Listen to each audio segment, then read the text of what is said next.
Hello বন্ধুরা, আজকে আমরা শুরু করছি অ্যাডমিশন টেস্ট ফর ক্লাস 5 আর 6। তো 5-6-এর অ্যাডমিশন টেস্টের জন্য কিছু অঙ্ক তোমাদের পাঠাচ্ছি। দেখো, আগে তোমরা সেট 1 পেয়েছো, এবার সেট 2তে দেখো বলছে যে 3-এর 5 ও 8-এর 5 কী ধরনের ভগ্নাংশ। তো দেখো, 3-এর 5 ও 8-এর 5 এক একটা 3-এর 5, 3-এর 5 আর 8-এর 5। তো দেখো, 3-এর 5 মানে কি? 3-এর 5 হচ্ছে এখানে 5 ভাগের 3 ভাগ। তো এখানে লবটা ছোট, হরটা বড়। তাহলে এক্ষেত্রে যে ভগ্নাংশের লব ছোট, হর বড়, তাকে বলা হয় প্রকৃত ভগ্নাংশ। প্রকৃত ভগ্নাংশ। আর এখানে দেখো 8-এর 5, এই ভগ্নাংশের লবটা বড়, হরটা ছোট। তাহলে তাহলে এটা হলো অপ্রকৃত ভগ্নাংশ। অর্থাৎ যে ভগ্নাংশের লবটা বড়, হর ছোট, তাকে বলা হয় অপ্রকৃত। তাহলে এটা হচ্ছে অপ্রকৃত ভগ্নাংশ। এইভাবে তোমরা প্রকৃত এবং অপ্রকৃত ভগ্নাংশের উদাহরণগুলো দেবে। অর্থাৎ লব ছোট, হর বড় হলে প্রকৃত, আর লব বড় যদি হর ছোট হয় তখন হবে অপ্রকৃত। এবার দেখো দুইয়েরটা কি বলছে? 5-এর 100-কে দশমিকে প্রকাশ করলে কত হবে? তো 5-এর 100, এটাকে যদি দশমিক প্রকাশ করি, আমরা কীভাবে করবো? এটা 5কে 100 দিয়ে ভাগ করা যায়, কিন্তু আমরা ভাগ করব না। আমরা জানি যে 5কে বা ওপরের লবের সংখ্যা নিচে যদি 1 আর 0 0 থাকে, তাহলে ভাগফল কিন্তু সেই ওপরে যে লব আছে সেই লবটাই হবে। 100 দিয়ে 5 ভাগ করলে সেই ভাগফলটা হবে সেই 5। কিন্তু এখানে হরে কটা শূন্য আছে? 2টো শূন্য আছে। তাহলে ডান দিক থেকে দু ঘর পরে দশমিক বসবে। অর্থাৎ ডান দিকে মানে কি, প্রথম সংখ্যার কত? 5 আছে, তারপর কিছু নেই, তা একটা শূন্য বসিয়ে নাও, তারপরে একটা দশমিক বসিয়ে নাও। অর্থাৎ আর এখানে একটা শূন্য দাও, দশমিক কিছু না থাকলে শূন্য দিয়ে দেবে। তাহলে 0.05। আচ্ছা, এবার 3-এরটা দেখো। 3-এরটা কী বলছে? বলছে 12-এর গুণনীয়ক নির্ণয় করো। তোমরা আগে গুণনীয়ক শিখেছো।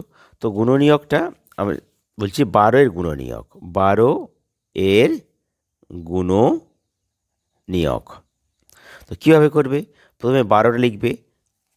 প্রথমে 12কে 1 দিয়ে ভাগ করো। 1 দিয়ে ভাগ কত? 12 × 1 = 12। 12কে 2 দিয়ে ভাগ করো, 6 × 2 = 12। 12কে 3 দিয়ে ভাগ করো, 3 × 4 = 12। 4 দিয়ে ভাগ করো, 4 হয়ে গেছে। 5 হবে না, 6 তার হবে না। তাহলে এটাকে বলা হয় ইউ আকার পদ্ধতি। অর্থাৎ 12 গুণনীয়ক হলো 1 2 3 4 6 12। আচ্ছা, এটা ইংরেজি 6 12। তাহলে কত হচ্ছে? 3 × 4 = 12, 4, এটা ইংরেজি হবে। আচ্ছা, তার কত হলো? যে 12 গুণে 1 2 3 4 6 আর 12। তাহলে কত হলো? না, 12-র গুণনীয়ক হলো 1 2 3 4 6 12। এবার দেখো 4-এরটা কি বলেছে? 4-টে বলেছে যে 9 ও 12-এর সাধারণ গুণনীয়ক নির্ণয় করো। ঠিক আছে, আমরা 9 আর 12 গুণনীয়ক করব। তাদের মধ্যে যেটা মিল হবে সেটি সাধারণ গুণনীয়ক। তার প্রথম আমরা 9 আর 12, প্রথমে লিখলাম 9-এর গুণনীয়ক। গুণনীয়ক তো 9-এর গুণনীয়ক কী আছে? 9টাকে ভেঙে ফেলো, 1 দিয়ে ভাগ করো, 9 × 9। 2 হবে না, 3 হবে, 3 দিয়ে ভাগ করো, 3 × 3 = 9। তাহলে 9-এর গুণনীয়ক হচ্ছে কত? 9-এর গুণনীয়ক হলো 1 3 আর 9। এবার হচ্ছে 12-র গুণনীয়ক। 12-এর গুণনীয়ক কী হবে? তা 12টাকে ভেঙে ফেলো। তো একটু আগে করেছি আমরা। 1 দিয়ে ভাগ করলে 12 × 1 = 12, 2 দিয়ে ভাগ করলে 6 × 2 = 12, 3 দিয়ে ভাগ করলে 3 × 4 = 12। আর হবে না। তাহলে 1 2 3 4 6 আর 12।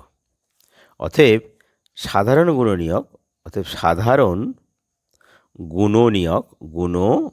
গুণনীয়ক কত হবে? দেখো, এখানে 1 মিলছে, এর 1 মিলছে, তাহলে 1 হলো একটা। এর 3 মিলছে, এর 3 মিলছে, 3 হলো। আর 9 আছে, এ 9, তাহলে এখানে 1 3 হলো সাধারণ গুণনীয়ক, 1 আর 3 হলো সাধারণ গুণনীয়ক। এটা আমাদের উত্তর। তারপর দেখো 5-এর অঙ্কটা। 5-এর অঙ্কটা কী বলছে? 5-এর অঙ্কটা বলছে যে 2-এর 5-এর অর্থ কী? 2-এর 5, তো 2-এর 5 এর অর্থ মানে কি হলো কি, যে 2-এর 5 লবে 2 এবং হরে 5, অর্থাৎ 5 ভাগের 2 ভাগ, অর্থাৎ হরটাকে ভাগ করবে আর ভাগ করে তুমি তার মধ্যে যে কভাগ নেবে সেটা লবে আছে। তাহলে 5টাকে ভাগ করে, একটা জিনিসকে 5 ভাগে ভাগ করে তার 2 ভাগ নেবে, অর্থাৎ 5 ভাগের 2 ভাগ, অর্থাৎ এটা হচ্ছে 5 ভাগের 2 ভাগ। এটা আমাদের উত্তর, অর্থাৎ 2-এর 5 অর্থ হলো 5 ভাগের 2 ভাগ। বন্ধুরা, তোমাদের যদি ভিডিও ভালো লাগে তোমরা সাবস্ক্রাইব করিও, আর তোমরা তোমার সমস্যাগুলো কমেন্ট বক্সে লিখে জানিয়ে দিও। আর এইগুলো তোমরা প্র্যাকটিস করো, যেগুলো তোমাদের অ্যাডমিশন টেস্টে কাজে লাগবে। ঠিক আছে? এবার দেখো 6-এরটা। একটি কাজের 2-এর 3 অংশ শেষ হলে বাকি কত কাজ পড়ে থাকে? একটা কাজ তার 2-এর 3 অংশ কাজ শেষ করে ফেলেছে, তাহলে বাকি কত পড়ে আছে? তাহলে এখানে ধরে নেব যে মোট কাজ 1 অংশ, তাহলে এখানে ধরে নেব যে মোট কাজ সমান সমান 1 অংশ। তাহলে কাজটা হয়েছে কত? কাজ হয় কত? 2-এর 3 অংশ। অতএব বাকি থাকে কত হবে না, 1 বিয়োগ এই 1 থেকে এই 2-এর 3 বিয়োগ হবে এত অংশ। এবার তাহলে দেখো এই অংশ কীভাবে করবে। প্রথমে বিয়োগটা এই ভগ্নাংশে এই হরটাকে পূর্ণ সংখ্যা গুণ করে দেবে, 3 1 3, অর্থাৎ 3 1 3, বিয়োগ যেমন বিয়োগ বসে যাবে আর এই 2টা বসে যাবে, এটা হবে লবে, আর হরে বসবে এই 3। অংশ ডট ডট করে দাও। তা 3 থেকে 1 2 বিয়োগ করে কত হবে? 1 হবে, 1-এর 3 অংশ। এটা আমাদের উত্তর। এবার দেখো 7-এরটা কী বলছে? 7-এরটা বলছে যে বিন্দু কাকে বলে? বিন্দু।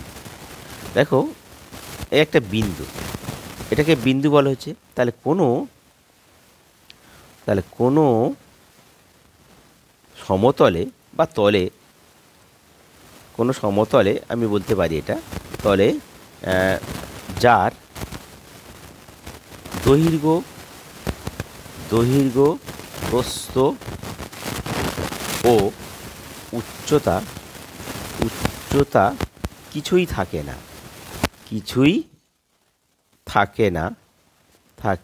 না, কেবলমাত্র অবস্থান আছে,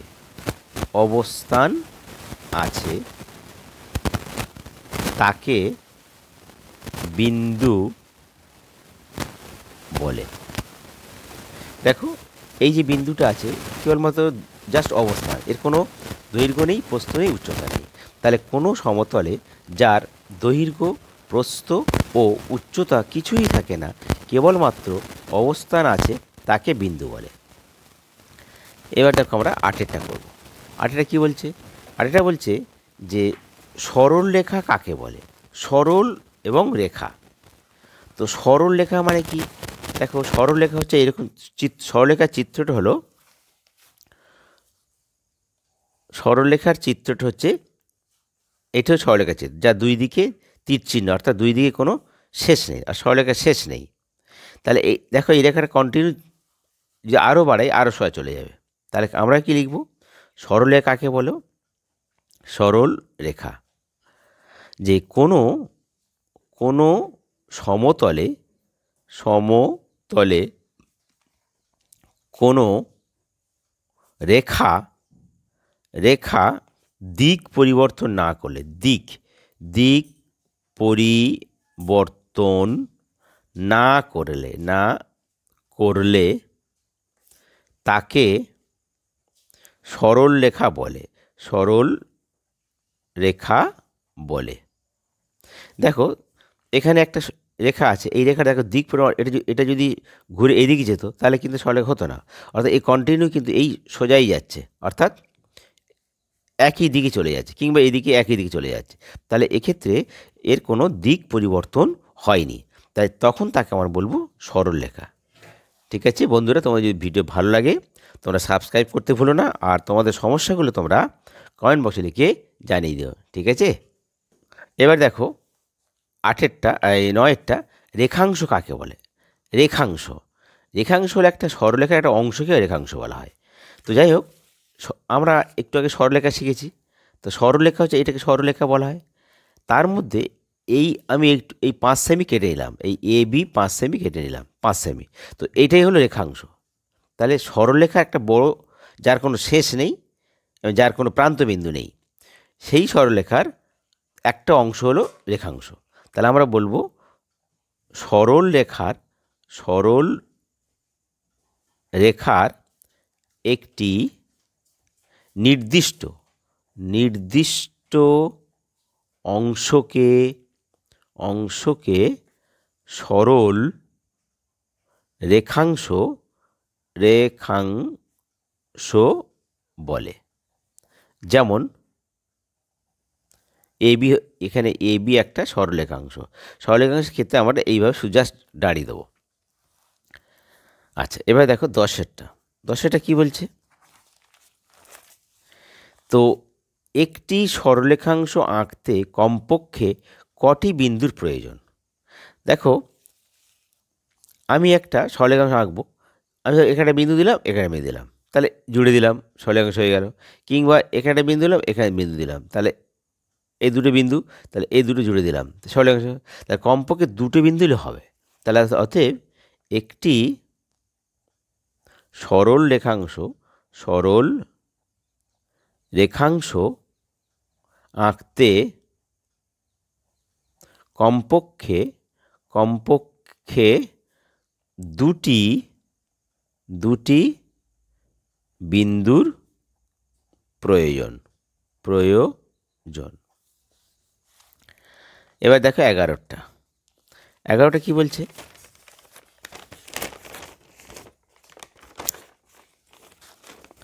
11টা বলছে একটি সরলরেখার অনেকগুলি বিন্দু থাকলে তাদের কি বলে? বলছে একটা সরলরেখার যদি অনেকগুলো বিন্দু থাকে, তাহলে একটা সরলরেখার যদি অনেকগুলো বিন্দু থাকে, তাহলে দেখো একটা সরলরেখায়, মানে এই একটা সরলরেখা, এখানে অনেকগুলো বিন্দু আছে, তাহলে এই বিন্দুগুলো দেখো একই রেখায় আছে, তখন তাকে বলবো সমরেখ বিন্দু। তাহলে একটি সরল রেখায় অনেক বিন্দু থাকলে তাদের মানে একই রেখা, সমরেখ বিন্দু বলে। ঠিক আছে, এবার দেখো 12টা, একটি বিন্দু দিয়ে কতগুলি সরলরেখা আঁকা যায়? একটা বিন্দু দিয়ে কত সরা যায়? দেখো, একটা বিন্দু দিয়ে, এই একটা বিন্দু, এখান দিয়ে আমি একটা সরলরেখা আঁকলাম, আবার এখান থেকে এই একটা সরলরেখা আঁকলাম, আবার এখান থেকে সরলরেখা আঁকলাম, তাহলে অসংখ্য। তাহলে বলবো একটি বিন্দু দিয়ে অসংখ্য সরল রেখা আঁকা যায়। এবার দেখো 13টা কি বলছে? 13টা বলছে বিন্দু ও সরলরেখাংশের পার্থক্য। বিন্দু আর সরলরেখাংশের পার্থক্য। দেখো, বিন্দু হচ্ছে, এটাকে বলে বিন্দু, আর সরলরেখাংশ মানে কি? এই একটা অংশ, এটাকে এ বি, তারপর 5 সেমি। তো দেখো, এখানে বিন্দুর কেবলমাত্র অবস্থান আছে, আর সরলরেখার তার একটা নির্দিষ্ট দৈর্ঘ্য আছে। তাহলে কি বলবো, তাহলে বিন্দুর কেবল অবস্থান আছে, কিন্তু সরল রেখাংশের একটি নির্দিষ্ট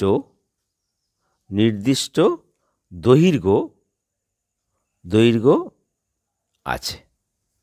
এটা হলো ওদের পার্থক্য। ঠিক আছে বন্ধুরা, যদি তোমার ভিডিও ভালো লাগে তোমরা সাবস্ক্রাইব করতে জানো ভুলো না, আর সমস্যা হলে তোমরা কমেন্ট বক্সে লিখে জানিয়ে দিও।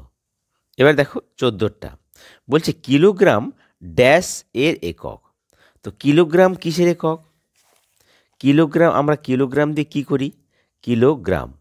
কিলোগ্রাম হলো ড্যাশ মানে কত না ভরের একক। আমরা যখন ভর মাপি ভরের একক। তারপরে দেখো 15টা আছে তোমার মিটার ড্যাশ এর একক। তো মিটার দিয়ে আমরা কি করি? কাপড় দৈর্ঘ্য মাপ। মিটার হচ্ছে আমাদের 1 মিটার কাপড়, 2 মিটার কাপড়, তাহলে মিটার হলো তো দৈর্ঘ্য, অর্থাৎ দৈর্ঘ্য এর একক। আচ্ছা, এবার দেখো 16টা বলছে মিনিট ড্যাশের একক। এখানে মিনিট দিয়ে বলতে পারে, ঘন্টা দিয়ে বলতে পারে, সেকেন্ড দিয়ে বলতে পারে। তো সবই কিন্তু সময়ের একক, কারণ আমরা সময় নির্ণয় করি। তার 16টা হচ্ছে মিনিট বলতে পারি, সেকেন্ড বলতে পারি, তারপরে ঘন্টাও বলতে পারি, ঘন্টা। এরা সবাই কিন্তু সময়ের একক। তাহলে আমরা এটা 16টা আমরা দুটো বেশি করে দিয়েছি, সেকেন্ড এবং ঘন্টা। 17টা দেখো, 17 বলছে 17টা কি যে 1 ঘন্টা সমান কত মিনিট? আমরা জানি 60 মিনিট 1 ঘন্টা, তাহলে 1 ঘন্টা সমান 60 মিনিট, তাহলে 1 ঘন্টা সমান 60 মিনিট। এবার দেখো 18টা কি বলছে? 18টা বলছে যে 1 ঘন্টা সমান কত সেকেন্ড? তাহলে ঘন্টাকে মিনিটে যাবে 60 দিয়ে গুণ করলে, আবার 1 মিনিট সমান 60 সেকেন্ড, তাকে আবার 60 দিয়ে গুণ করলে সেকেন্ড হবে। তাহলে দেখ প্রথমে আমরা যদি যাই ঘন্টা, এটা ঘন্টা যদি বলি, ঘন্টা থেকে যদি আমরা মিনিটে যাই তাহলে 60 দিয়ে গুণ করব। তারপর মিনিট যদি সেকেন্ডে যাই, সেকেন্ড যাই, তখন কিন্তু আরও একটা 60 দিয়ে গুণ করব। তাহলে ঘন্টা থেকে যখন মিনিটে যাচ্ছি আমরা, তাহলে দুটো 60 দিয়ে গুণ হচ্ছে। তাহলে অর্থ লিখব কি? অতএব 1 ঘন্টা সমান 60 গুণিতক 60 সেকেন্ড। তাহলে 60 গুণ করো, 6 ছক 36, আর দুটো শূন্য পাশে বসে গেল, 3600 সেকেন্ড। তার মানে 1 ঘন্টা সমান 3600 সেকেন্ড। ঠিক আছে, এবার দেখো 19টা কী বলেছে? 19টা বলেছে দেখো 1 কিগ্রা তুলো ও 1 কিগ্রা লোহার মধ্যে কোনটি বেশি ভারী? এটা একটু তোমাকে ভয়ের এটা একটা মজার ব্যাপার যে 1 কিলো তুলো 1 কিলো লোহা। তাই দেখো দুটোই, তুলোটা হালকা বলে মনে হচ্ছে, কিন্তু তার ভরটা তো 1 কিলো যতই হোক না, আর এটা লোহা যতই ভারী হোক না সে তো 1 কেজি। তা দুটো কিন্তু সমান হবে ওজন, দুটোর ভর সমান। তাহলে আমরা কি বলবো যে 1 কিলো তুলো ও 1 কিগ্রা লোহার ভর সমান, অর্থাৎ দুজনেরই ভর সমান। এটা মজার অঙ্ক। এবার 20টা বলছে কি 6-এর 4টি গুণিতক লেখো। তো গুণিতক মানে আমরা জানি গুণ, আর গুণনীয়ক মানে ভাগ। তা গুণিতক মানে যদি গুণ হয়, তার মানে 6 দিয়ে ভাগ করে মিলে যাবে এরকম সংখ্যাগুলো। তা 6-এর গুণিতক মানে 6-এর নামতা, 6-এর 4টে গুণিতক। তো গুণিতক তো অনেক হতে পারে, 6 গুণিতক 6 একে 6 হতে পারে, 6 দুগুণে 12, 3 ছক 18, 4 ছক 24, 5 ছক 30, আরও অনেক আছে। অর্থাৎ গুণিতকের কোনো কিন্তু শেষ নেই। জেনে রাখো গুণিতকের শেষ নেই। শেষ নেই। কিন্তু গুণনীয়কের গুণনীয়ক নির্দিষ্ট। ঠিক আছে বন্ধুরা, তোমরা যদি ভিডিও ভালো লাগে তাহলে তোমরা সাবস্ক্রাইব করতে ভুলো না, আর তোমাদের সমস্যাগুলো তোমরা কমেন্ট বক্সে লিখে জানিয়ে দিও। আর এইগুলো ভালো করে প্র্যাকটিস করো যাতে করে তোমাদের অ্যাডমিশন টেস্টে খুব কাজে লাগবে। ঠিক আছে।